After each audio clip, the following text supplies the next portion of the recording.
Preview. Seguimos en Canal 7 Colón contando una historia. En este caso, Miguel García sigue hablando de su presencia histórica en aquella jornada del juicio a las juntas y le agrega alguna actividad del Consejo Deliberante local, que por supuesto tenía intensa actividad después de la apertura democrática, después de un nuevo cierre por el último gobierno militar. Bueno, en el 83 se abría la democracia y se abrían los consejos deliberantes. Por supuesto, es valioso lo que se puede refrescar en cuanto a historias en aquel momento. Bueno, hacemos otra entrega, Miguel. Seguimos repasando la historia. En la anterior habíamos cerrado con tu presencia en una de las jornadas del histórico juicio a las juntas, que bueno, no dejó de conmover a toda una ciudadanía. Bueno, yo estaba viendo que tenés algo más apuntado, como que te quedó algo más pendiente, me parece.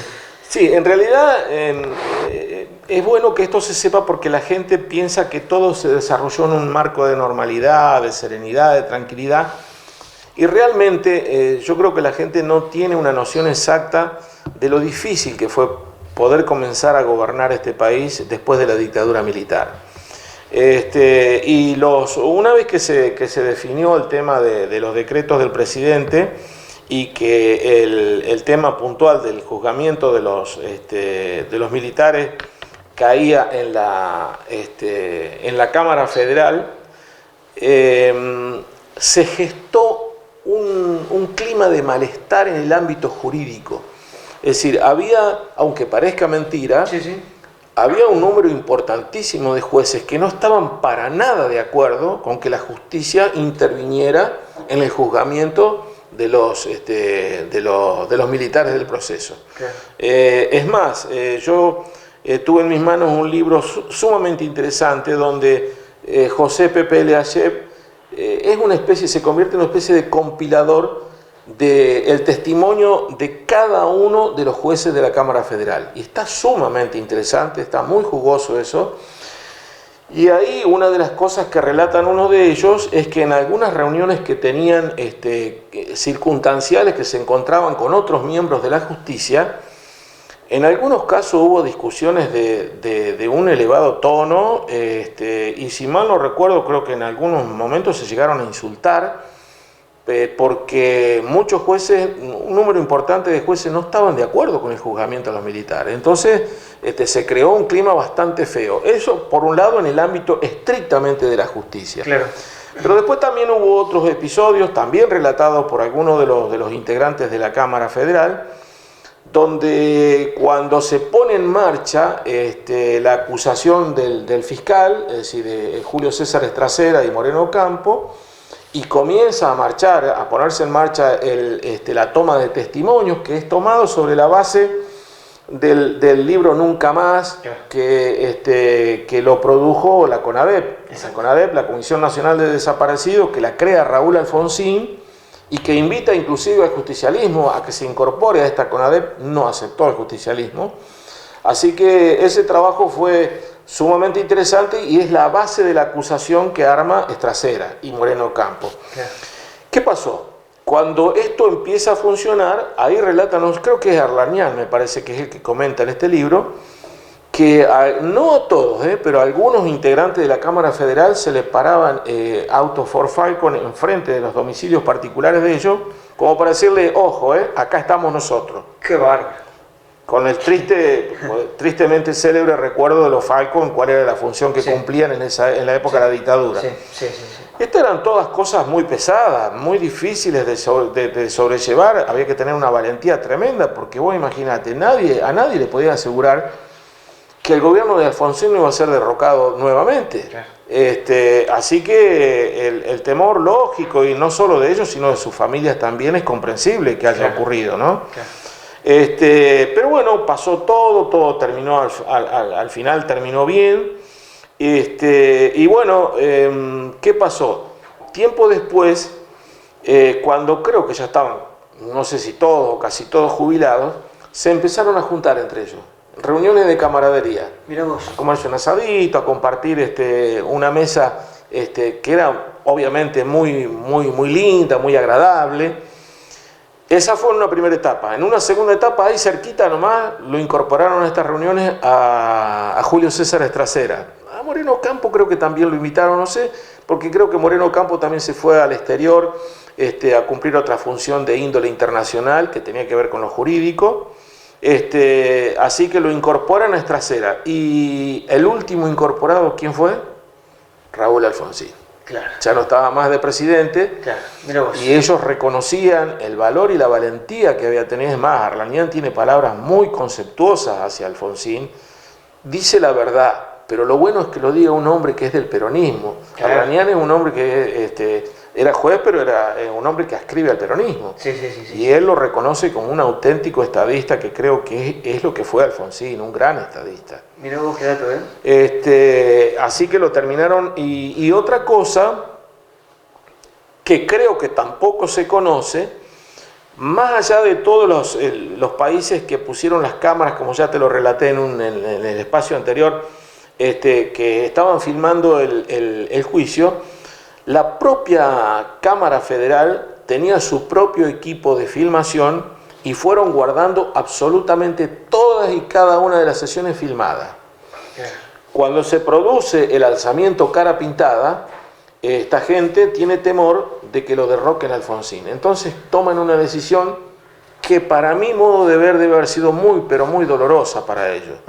Todos bueno, vos conocés la terminología, las latas. Sí. Envasan toda la filmación, absolutamente toda la filmación del juicio de la Junta, y lo remiten al Parlamento de Noruega. Ahí está filmado, es decir, ahí está el material que elaboró la propia Cámara Federal cuando juzgó a los militares. Yo tuve la suerte de conocer a un chico de Noruega, le obsequié una revista donde me habían hecho una nota a mí, en su momento, cuando se cumplían no me acuerdo cuántos años de la recuperación de la democracia, y lo felicité. Le digo, vos no te imaginás, Morten se llama este pibe, le digo, vos no te imaginás lo orgulloso que te tenés que sentir vos como noruego. Le digo, porque la parte fílmica del juicio está en el Parlamento de tu país. ¿Te puedo preguntar por qué? ¿Por qué se eligió Noruega? ¿Por qué no otro país?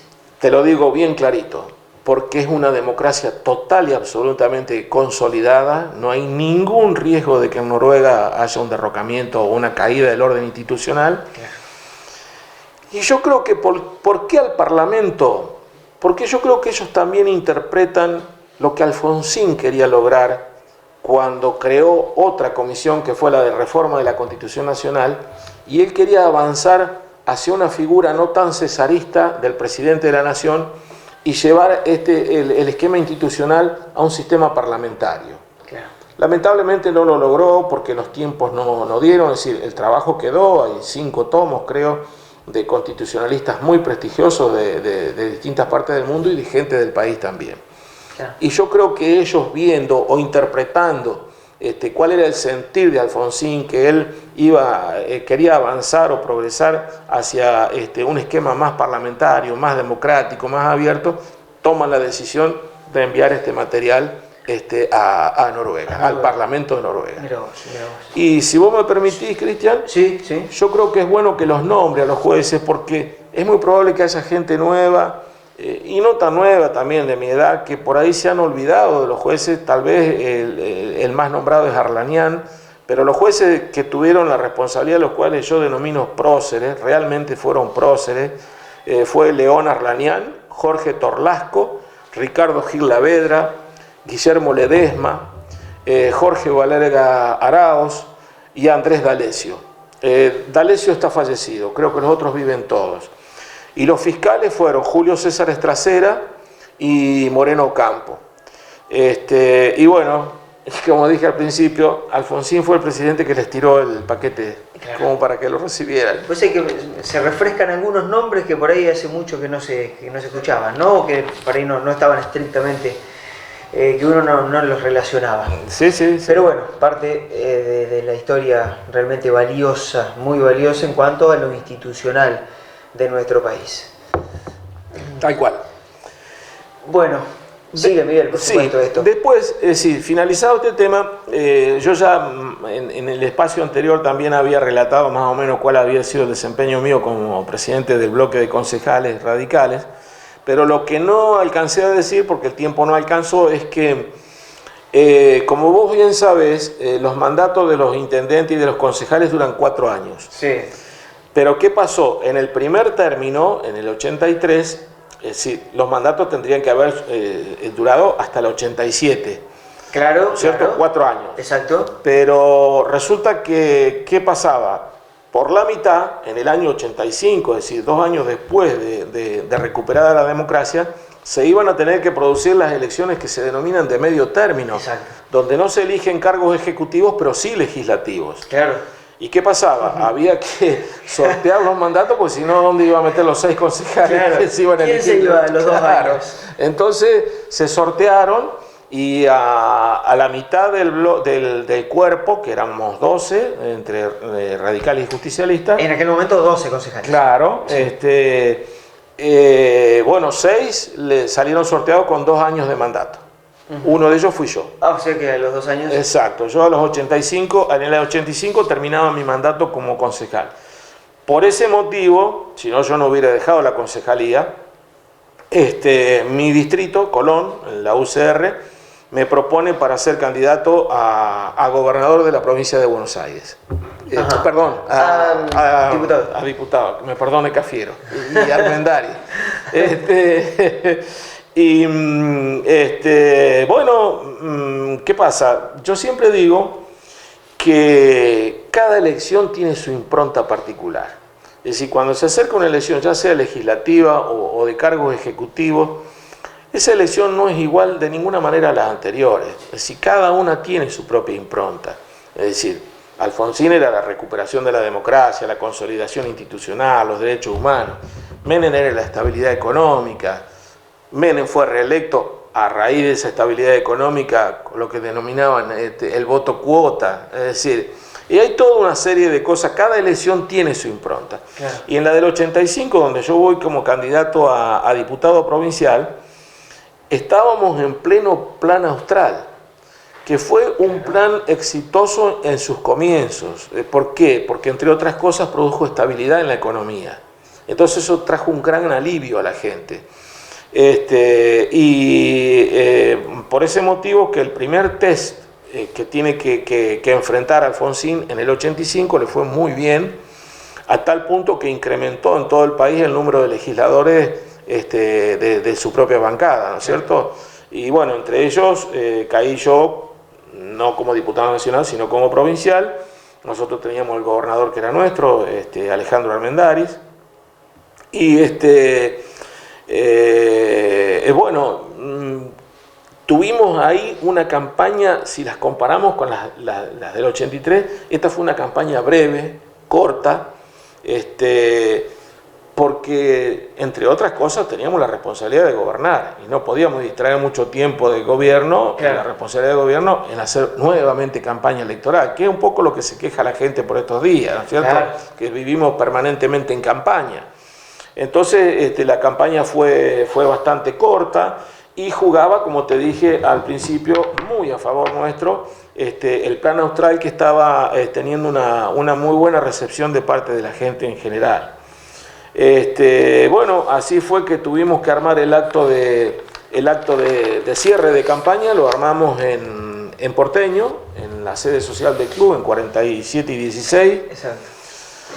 Era un domingo y tuvimos un problema, amaneció lloviendo y no paraba de llover. Es una cosa que estábamos recontra preocupados porque teníamos temor de que fracasara el acto por la lluvia. Y llegó un momento, digo, yo hablando con Roberto Tomás Aguirre, Tomasito, que ponía a nuestra disposición en ese momento, lo manejaba él, un Dodge celestito, le colocamos la bocina arriba y le digo, mira, vamos a esperar que pase el horario de la siesta y aunque yo vamos a salir, para que la gente sepa que el acto no se va a suspender. Así que le colocamos una bocina, conectamos un micrófono y bueno, yo iba arriba de acompañante de Tomasito diciendo que no importa el barro, no importa la lluvia, vamos todos a Porteño y que bla, bla, bla. Un texto breve pero muy entrador para que la gente se informara. Eso sí, le dije, vamos a salir a las 3, 4 de la tarde porque si salimos más temprano lo vamos a agarrar a la gente durmiendo la siesta y no van a ir nada. Claro, va a ser contraproducente. Sí. Así que, bueno, recorrimos prácticamente todo el pueblo y tuvimos suerte. Ya la tardecita, tarde-noche, se dejó de llover. Y la verdad es que el acto fue muy lindo. Aunque te parezca mentira, cuando uno está arriba de la tribuna, si bien está concentrado en su discurso, en lo que está diciendo, pero vos podés percibir en los rostros de la gente cómo está el clima, cómo está la situación. Y la verdad es que fue un acto muy lindo, la gente estaba muy contenta, con muchas ganas de participar, y el club quedó chico, así se llenó totalmente, no cabía un alfiler, y hubo 2 o 3 cositas risueñas, si se quiere, alguna, otras que nosotros no la ignorábamos, pero que ya te voy a comentar de qué se trató. Bueno, los muchachos de la Juventud Radical gritando en el fondo del club, peronistas, cuidado, el tungo diputado. Me ponen el sobrenombre que yo heredé de mi papá. Y bueno, ahí los oradores principales éramos Héctor Oscar Morea, que era nuestro primer candidato a concejal, yo como candidato a diputado provincial. Como te dije, el eje de mi discurso giró sobre el tema de las bondades del Plan Austral y obviamente otras consideraciones importantes. Y después cerraba el acto el senador nacional Adolfo Gas, una bellísima persona, un hombre que también estaba marcado fuertemente por las barbaridades del proceso. Él tuvo una sobrina que fue secuestrada. Adolfo Gas era de la capital federal. Y tuvo una sobrina que se la llevaron los militares y no volvió nunca más. La perdió, pasó a engrosar la lista de los desaparecidos. Y bueno, cuando terminaba el acto acá en Porteño, los muchachos de Wilray, los hermanos Vilicic, también cerraban la campaña ellos en Wilray y no tenían una figura de nivel nacional para que los acompañara en el cierre. Entonces le propusimos a Adolfo Gas, le dijimos, mire, hay unos muchachos amigos de acá del sur de Santa Fe que necesitan un orador que les cierre la campaña. Usted no tendría dificultad en ir, pero no, por favor. Él se había venido de Capital en un auto con el sobrino. El sobrino le manejaba el auto. Dice, no, por favor. Dice, vamos, usted me acompaña. Yo fui en el auto con ellos hasta Wilray y que ahí habían armado los Vilicic un acto impresionante, muy superior al nuestro. Había como 1000 personas, pero lo que pasa es que ellos habían armado... no me acuerdo si era en el Ítalo, creo que un salonazo impresionante, era con cena. Claro. Había una alegría y un sonar de platitos y cubiertos cuando llegamos con Adolfo Gas ahí. Claro. Y los Vilicic muy contentos porque ellos pudieron también tener una persona de nivel nacional que les cerrara el acto. Claro. Así que bueno, quedamos bien sin proponerlo con la gente de Santa Fe, con los cuales siempre tuvimos muy buena relación. Bueno, resulto electo diputado y me despiden en el Consejo Deliberante de Colón. Como yo te había dicho anteriormente, nosotros teníamos una muy buena relación con el bloque justicialista. Y lo que siempre me acuerdo de las palabras de Portillo, que para ese tiempo Portillo estaba como concejal pero apartado del bloque justicialista. Había tenido alguna diferencia y él seguía como concejal. Y me acuerdo de las palabras de Ulises, donde me dice que no me vaya a olvidar que soy de Colón, que no vaya a cometer el error de encerrarme en la legislatura y olvidarme que soy de Colón. Palabras que realmente yo las tomé muy en cuenta. Obviamente que yo no iba a cometer ese error, ¿no? Pero bueno, él me lo dijo, por las dudas, me refrescó. Y bueno, yo cuando ya termina mi mandato acá como diputado, me quise adelantar como concejal. Como concejal. Sí. me quise adelantar a la fecha de la jura y me fui unos 15 o 20 días antes de jurar en la Cámara, me fui a La Plata porque quería conocer, yo no había ido nunca a la legislatura, y quería conocer a la gente de mi bloque, a los empleados del bloque, todo esto, así que me fui unos 15 o 20 días antes de mi jura y me ocurrió algo sorpresivo, ¿no?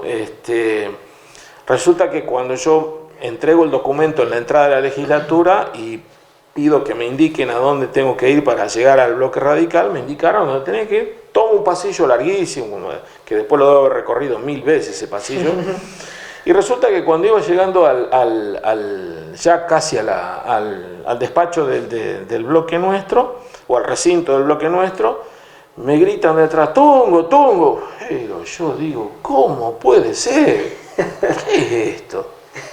¿Quién me conoce acá? Venía uno corriendo como loco por el pasillo y claro, cuando lo veo cerca lo conocí, era un muchacho que yo no lo veía hacía como 20 años o más.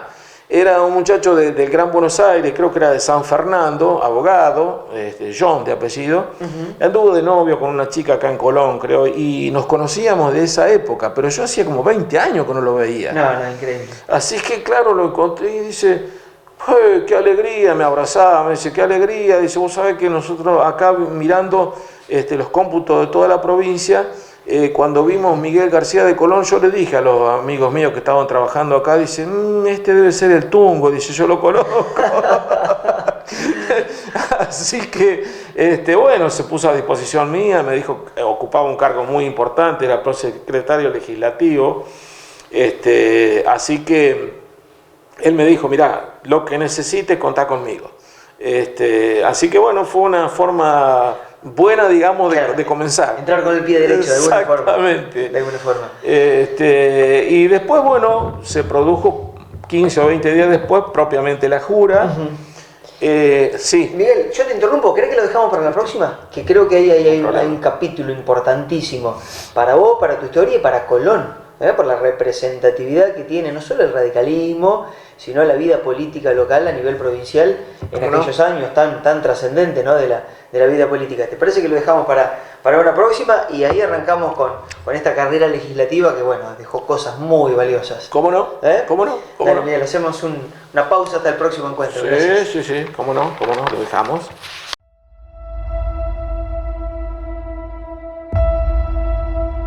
Preview.